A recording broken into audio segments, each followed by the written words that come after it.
Max Verstappen has spent years making Red Bull look almost unbeatable, but Formula One has entered a very different era in 2026. The new technical regulations have changed the competitive order, and Red Bull is no longer the dominant force we became accustomed to seeing. Verstappen currently sits sixth in the Drivers' Championship with 109 points, while Mercedes has opened a huge advantage at the top. For a four-time world champion, this is a very unusual position. The question is no longer whether Verstappen can win races by himself, but whether Red Bull can give him a car capable of fighting consistently at the front. The strange thing about Red Bull's 2026 season is that the team has shown flashes of genuine speed. Verstappen has already stood on the podium several times, including second-place finishes in Austria and Hungary and a third place in Belgium. That tells us the RB22 is not completely hopeless. The bigger problem is consistency. On some weekends, Verstappen can fight near the front, while on others the car struggles badly with balance, grip, or outright pace. That inconsistency is exactly what makes Red Bull's situation so difficult to understand. One of the clearest examples came at the Hungarian Grand Prix. Verstappen entered qualifying hoping to continue Red Bull's recent improvement, but the session quickly turned into a nightmare. He struggled to find a good balance and eventually spun during his final run. Verstappen finished qualifying only sixth and described the RB22 as effectively, completely broken. Yet the story changed on Sunday, when clever strategy and Verstappen's driving helped him recover to second place. That result showed something important. Red Bull still has potential, but the car's performance window appears extremely difficult to control. This is where Verstappen himself becomes one of Red Bull's biggest advantages.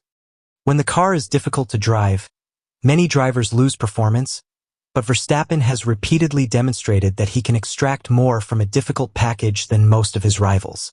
That does not mean he can magically transform a fourth-best car into a championship-winning machine every weekend. But it explains why Red Bull's results can sometimes look much better than the underlying pace of the car. In other words, Verstappen may be hiding just how serious some of Red Bull's weaknesses really are. The team has also suffered from reliability and technical problems. At Austria and Great Britain, rear-wing issues affected Verstappen at critical moments. At Silverstone, he had been fighting inside the podium positions before a rear-wing problem contributed to his incident with only a few laps remaining. These failures have cost valuable points during a championship in which every weekend matters. Formula One itself described Red Bull as having been roughly the fourth-best car for much of the season. There is, however, some good news for Red Bull. The team introduced a major upgrade package in Austria, and Verstappen immediately showed stronger performance. The Dutchman scored a podium at the Red Bull Ring and then another podium in Belgium. Red Bull's development direction, therefore, appears to be working to some degree. Verstappen himself said he had been encouraged by the improvements and wanted to keep the momentum going. The problem is that improvement is not the same thing as domination. Red Bull has moved closer to the front, but Mercedes and other rivals remain extremely difficult to beat. And then there is the biggest question of all, Max Verstappen's future. Red Bull has a contract with Verstappen that currently runs through 2028, but Formula One has reported that performance-related exit clauses are part of the situation. Red Bull team principal Laurent Mekies has also acknowledged that other drivers have been contacting the team because of the uncertainty surrounding the Dutchman's future. That means the performance of the RB22 is no longer just about winning races. It could potentially influence the entire driver market for 2027. Imagine what happens if Red Bull cannot close the gap. Mercedes currently has Kimi Antonelli leading the championship, with Lewis Hamilton and George Russell also ahead of Verstappen in the standings. Ferrari and McLaren have also placed drivers ahead of him. Verstappen is therefore not simply fighting one rival. He is fighting an entire group of drivers while trying to overcome the limitations of his own car. But it would be a mistake to declare Red Bull finished. The team has already demonstrated that its development program can produce significant gains. The RB22 became more competitive after the Austria upgrade, and Verstappen's recent podium streak proves that the team can still fight for strong results. Red Bull's technical leadership has also said that the team continues to have a development plan for the rest of the season and still wants to win races in 2026. So the real story is not Red Bull is dead. The real story is whether Red Bull can develop quickly enough to turn occasional podiums into regular victories.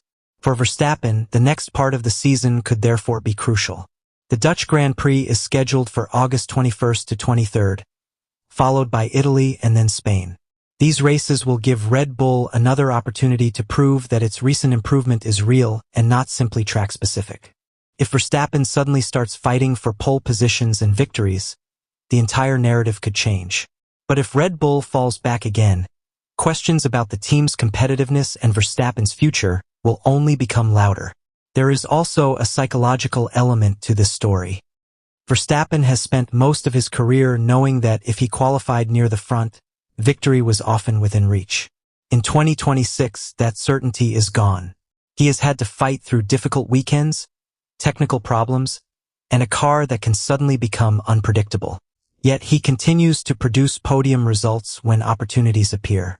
That may be the strongest evidence that Verstappen himself is not the problem. The bigger question is whether Red Bull can finally build a machine that allows its driver to fight on equal terms with Mercedes, Ferrari, and McLaren.